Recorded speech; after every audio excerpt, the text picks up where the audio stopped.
Good afternoon and welcome. This is our group presentation for TAXA3003 on the small business CGT concessions. Today, we will be briefly introducing four types of small business CGT concessions. First off, small business CGT concessions refer to concessions that allow business owners to reduce, disregard, or defer capital gains from an active asset used within a business. Businesses are exposed to four different concessions, with each concession having its own eligibility conditions. To determine eligibility, first off, this usually means you have an aggregate turnover of less than $2 million or net assets under $6 million. Aggregate turnover is your total business income plus the turnover of any other connected entities. So it's not just a case, it's not just the asset, it's whether you meet the ATO business rules. So today we're explaining the active asset test, which is part of the small business CGT concessions. To help explain it, we've invited two very different assets. On my left, we have active asset. Morning, everyone. I've already done 3 shifts, fixed a machine and helped run a business. And on my right, we have inactive asset. Please keep it down. I'm busy generating passive income here. So an asset is active if it is used or held ready for use in running a business. Examples include shops, offices, factories, machinery, equipment, and goodwill. That's me. I'm the shop, the building, the machinery, the tools, the delivery van. Without me, the business shuts down. What do you do in active asset? You know, people say that you generate income while you're sleeping. That's me. I generate rent, interest, and royalty. I basically get paid to exist. So you don't actually do anything? Excuse me? I sit very professionally. Look at me. And this is where the law draws the line. Certain assets cannot be active assets if their main use is to derive rent, interest, annuities, or royalties. So basically just investments. I more prefer term financially efficient lifestyle. Now let's apply the active asset test. If you own the asset 15 years or less, it must be active for at least half of the ownership period to claim the concessions. Okay, so say you owned a shop for 10 years. It must be used in the business for at least 5? That's correct. 5 years of work? That sounds exhausting. Well, if you own the asset for more than 15 years, it only needs to be active for 7.5 years. So you do all the work and then get the tax concession? Correct. And I sit around just collecting rent and interest and get nothing. Exactly. The small business CGT concessions are designed to help business assets, not passive investments. Active assets run the business. Inactive assets run the rich share economy. And only one of them passes the active asset test. Okay, so how to identify an active asset? Well, first off, it's about how the asset is used across time. If you own the asset for 15 years or less, it must be active for at least half the period of its life. If you own the asset for 15 years or more, it must be active for at least 7.5 years. So if you own it for 30 years, it can still be an active asset. It just needs to be active for 7.5 years. An active asset is a shop, office, factory, warehouse, plant equipment, trading stock, and even goodwill. Basically anything used to run the business. An inactive asset is rent, interest, annuities, and royalties, usually passive income. So here are our 4 types of concessions. We have the 50% active asset reduction. This reduces the capital gains on an active asset by 50%, in addition to the discount, in addition to the CGT discount if conditions are met. We have the retirement exemption. This disregards $500,000 in capital gains on an active asset for individuals or CGT stakeholders. And I'll pass you on to David to discuss the 15-year exemption. Thanks. Thank you, Cam. My name is David. I'll be discussing the 15-year concession. First of all, before I start, it should be noted that the 15-year exemption is given priority over the other concessions.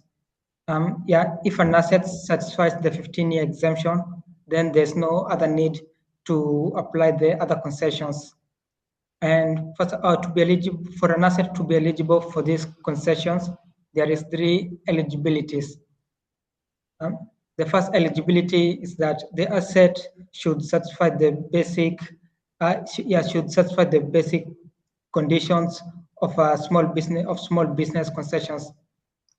The second eligibility is that the asset the asset should have been held for 15 years.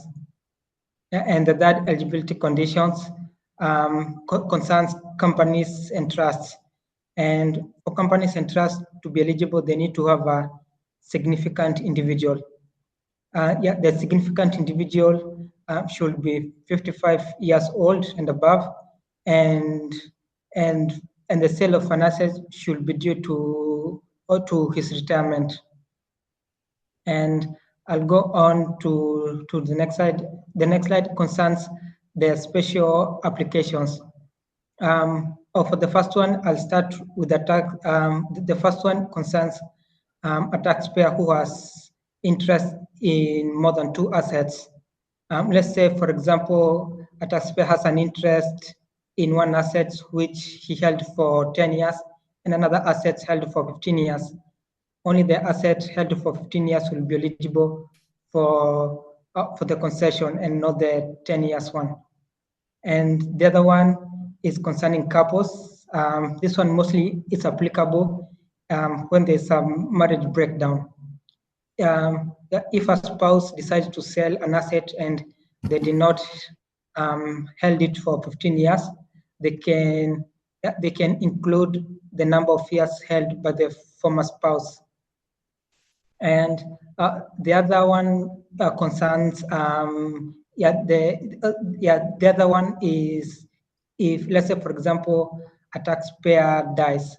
In this event, the beneficiaries can be eligible for this concession given if they sell the asset within 2 or 4 years of the owner's death. And also they can be eligible if the owner had held the asset for more than for 15 years. I'll pass on to Belinda for the next presentation. Okay, thanks, Cam and David. So similar to other concessions, this concession also allows eligible businesses to defer this capital gain on an active asset. However, these gains will be deferred until the business disposes of the new replacement assets or incur costs while making capital improvement on existing assets. To be qualified for the rollover, a business must meet basic eligibility conditions for a small business. They then can choose to roll over the capital gain made on selling an active asset or not. So for assets like company share or trust interest, it must first meet the 80% test to be an active asset. This means the market value of the entity's active assets, financial instruments, and cash make up at least 80% of the market value of all their assets. The business can then apply as much rollover as they decide. If it is only applied partially, then the remaining amount is treated as a taxable capital gain in the year it occurs. And so I'll pass on to Michael. Thank you. Businesses need to be cautious when applying the rollover. For example, there is a replacement asset period, which starts from 1 year before and 2 years after the last CGT event. Businesses need to acquire the replacement asset or incur costs on making capital improvement on existing asset within this period. If they fail to do so, CGT event J5 is triggered and the deferred amount under rollover is capital gain. During this period, the chosen asset must stay as an active asset. In the event that it changes its status as change, CGT event J5 will be triggered. The business may apply other concessions such as retirement exemption. However, they cannot apply the general discount, 50% asset reduction, or 15-year exemption. Even after the replacement asset period, if the chosen asset stop being an active asset or becoming trading stock, or is used solely to produce exempt income, then CGT event J5 will be triggered. For assets like company share or trust interest, this means that it fails the 80% test or the entity ceases to be CGT concession stakeholder. Additionally, if any rollover amount is greater than the actual cost of replacement asset or capital improved, then CGT event J6 is triggered. In this case, the capital gain is the difference of the two. Okay, so did you know? One fun fact is that if the person that owns these assets dies, then CGT event J2 and A1 will be triggered upon their death. So when an individual passes away, two tax events are triggered regarding their replacement asset. So firstly, there's CGT event J2. So this happens because the asset is no longer considered an active asset. However, because the owner has passed away, the capital gain from this event is permanently wiped away. And secondly, we have CGT event A1. This is triggered when the asset is transferred to the legal representative of the person inheriting it. In this case, the tax isn't cancelled but is pushed back, and so the capital gain is deferred, meaning that no tax is paid until the person who inherited the asset eventually decides to sell it. So that's the end of our PowerPoint, and thank you so much for listening.